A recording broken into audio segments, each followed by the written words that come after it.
Dear friends, welcome to the channel The Eastern Front. Today I want to share with you a memoir of one of the veterans from the Soviet side about the first days of World War II. These memoirs are interesting because they were shared by the veteran's grandson Alexander Usykov, and it consists a lot of interesting details. When I was a little, my grandfather didn't tell me anything about the war. He told me something, but without specifics. When I became older, he described his experience in more detail. I remember asking him if he killed Germans. Grandfather replied that he didn't know, that he shot with aim in order to kill, and the result in the turmoil of the battle is not always clear. We didn't have any war trophies at home. Grandfather explained that he couldn't take something from a dead soldier, even an enemy. Here is one of his stories about the first days of war. In the direction where our regiment was moving, we didn't see any of our troops. Either they retreated along another road, or they remained surrounded in the enemy's rear. Here is a column of our battalion jump out of the forest into a clearing. There is a settlement with a church and two-story stone houses ahead. The village is no more than 2-3 kilometers away, perhaps even less. Who measured distances then? We drove a little bit and received a powerful strike at the column. They stopped and began to turn the cars into the forest. The fighters jumped off the cars and lay down on both sides of the road. But there was nowhere for the cars to turn around here. There are wet meadows on both sides. As soon as the car pulls over the road, it gets stuck and begins to sink into the ground. So, several cars went out of order and caught fire. It was in front of the district center of the Vitebsk region, the city of Senno. Now it's hard to say how it turned out that we ran into a city where there was an enemy. Apparently, then we had a bad intelligence. With good intelligence, of course, this would not have happened. The battalion commander, Major Vlasov, presumably understood the situation little, deployed the battalion and led it on the offensive against the city. At first we had no artillery, so the city was taken without artillery support. There were no tanks either. We, the junior commanders of the battalion management, were used as messengers. We ran from one company to another with the orders of the battalion command. At the time of the attack on the city of Senna, I was sent with orders to the left flank company. Now I don't remember which company it was. They were advancing in the cemetery area. Here in the cemetery lay our wounded fighter with a deadly wound, but he was still breathing. This wounded man is still before my eyes. The first victims are remembered for a long time. When I returned back to the battalion headquarters, our were already on the outskirts of the city, occupying the extreme streets up to the ravine. The Germans poured machine gun fire on us from the bell tower of the church and from the window of two-story stone houses that stood behind the ravine. Near the house where the battalion headquarters is located, a dead scout of a walking reconnaissance platoon was lying. I still remember his last name. It was Rokhnitsky, a tall, blond guy. Soon the battalion commander sent me to find the regiment commander and deliver a report. The report indicated targets for artillery. I found the regimental commander at the edge of the forest. Our guns were also installed in firing position there. Soon they opened fire on the church and stone houses. Our tanks also came up. Regimental 76mm cannons on the tankets slipped under the cover of artillery division fire to the outskirts of the city of Senna. Even before that, the other battalions of the regiment that came up joined the battle. After a fierce battle, the regiment drove the Germans out of the city and drove them several kilometers away. We have already gone on the defensive outside the city. The headquarters of our battalion was located in one of the suburban houses. It became clear that the Germans had pulled up reserves. They were already pressing our battle formations.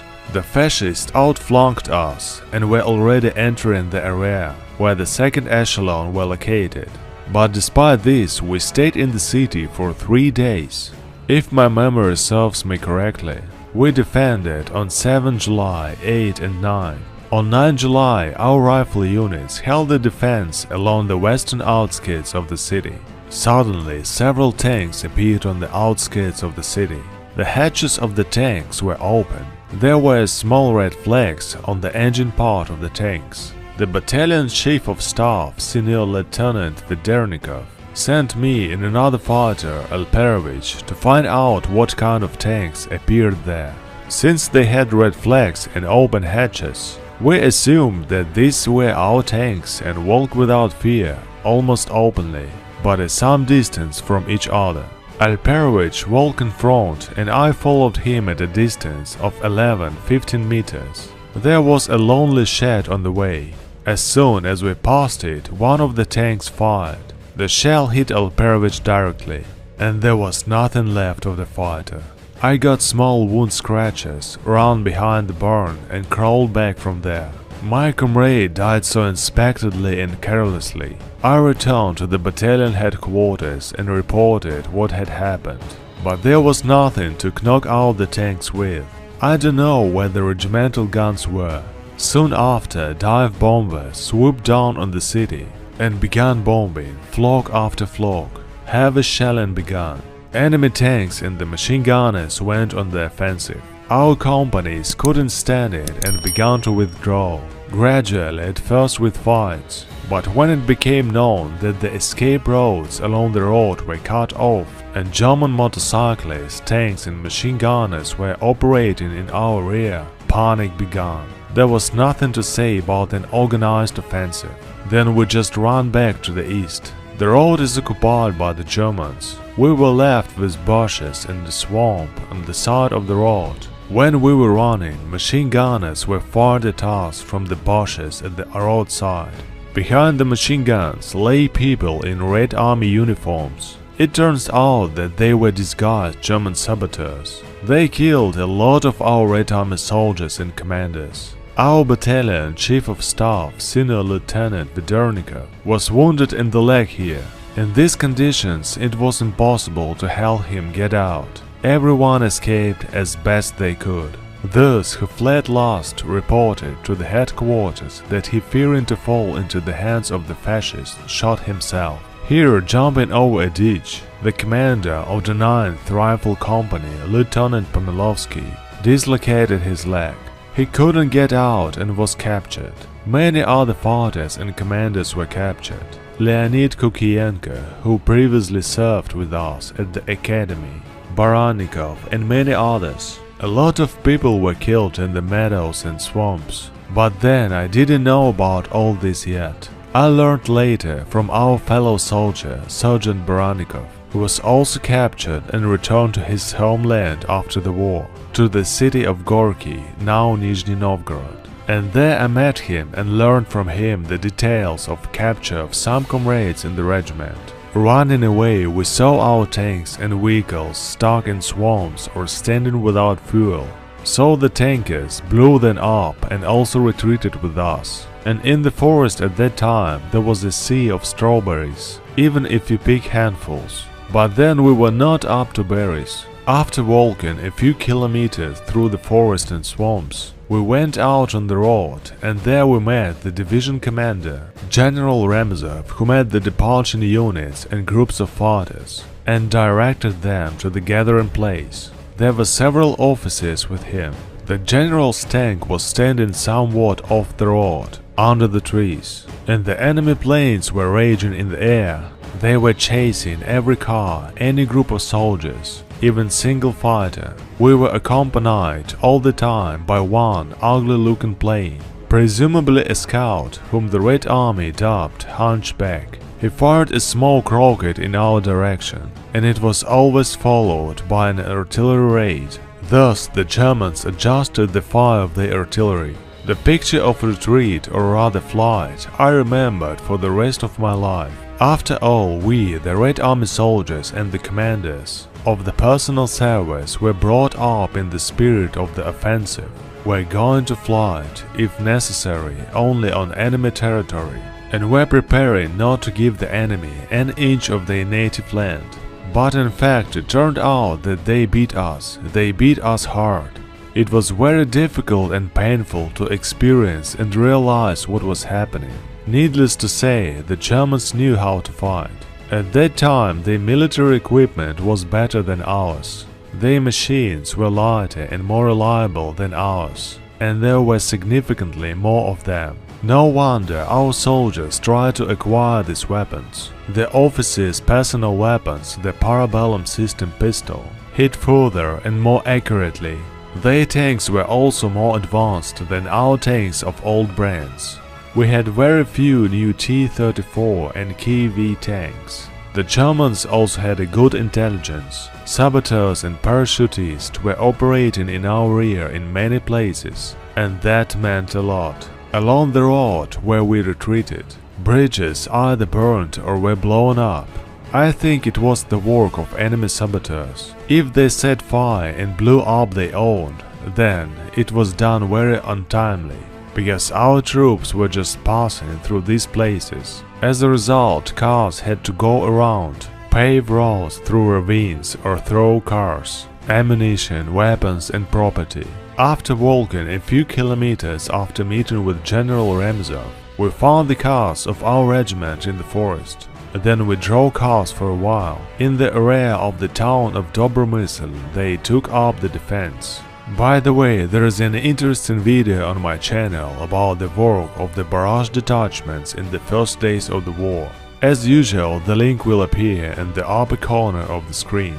Night came, during which the fighters dug in and equipped themselves with the shooting cells. The line of our defense passed through an elevated area. After dark, the commander of our battalion gathered a group of Red Army men and junior commanders, and under the leadership of Lieutenant Gerechishkin, sent them to reconnoiter towards the enemy. I also got into this group. The July night is short. Closer to dawn, we came across the tanks, and we were very close to them. Since the morning was foggy and visibility was low, German speech could be heard from the nearest tank, but there was no one near the tanks. Then the Germans fought culturally. They fought during the day, and at night they rested, slept off. It turns out that they didn't even put up guards. At that time the Germans were self-confident and arrogant. We calmly returned and reported the results of the reconnaissance to the command.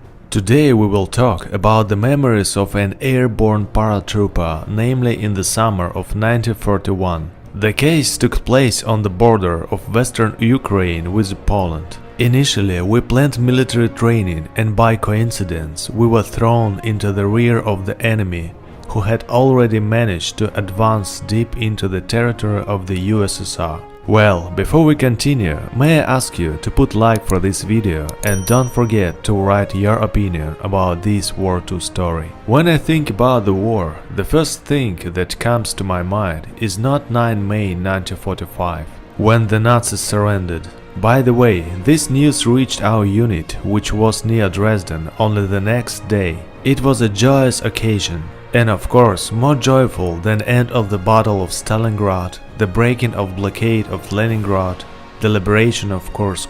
In the spring of 1941, as soon as I turned 18, I was drafted into the army. Believe me, there is nothing more valuable in the world than a human life. Everything else is nonsense. But if some people understand this from cradle, others have to go through a series of trials in order to gain this wisdom. I was enrolled in the airborne forces. I was sent to the training camp, which was located near the western border of Ukraine with Poland. Our first test flight was to take place. When it got dark, we boarded to the planes and took off. It was getting light and the command was given to jump. Everyone checked their parachute equipment for the last time and began to leave the planes. We had to gather on the ground in a certain place in order to make a march for 25 kilometers, where we would be met by ground transport to return to the base. And on the way, we planned to make a break with the field kitchen. We were in high spirits, as everything planned resembled a well-organized tourist trip. Until we were on the ground and saw how German planes were flying over us. Someone suggested that these are dummies to bring the exercise closer to real combat conditions. And even the first explosions and distant shooting didn't frighten us.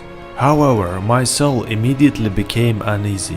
And after the surgeon's order to run to the east, I understand it's real war. Together with 6 comrades, I trotted across the field along the forest belt. Not far off to the right, a column of dark trucks appeared, with soldiers sitting in them with guns in their hands. The trucks and soldiers were clearly not Soviet. We had no one to answer. There was no one to tell what to do, whether to flee or to join the battle.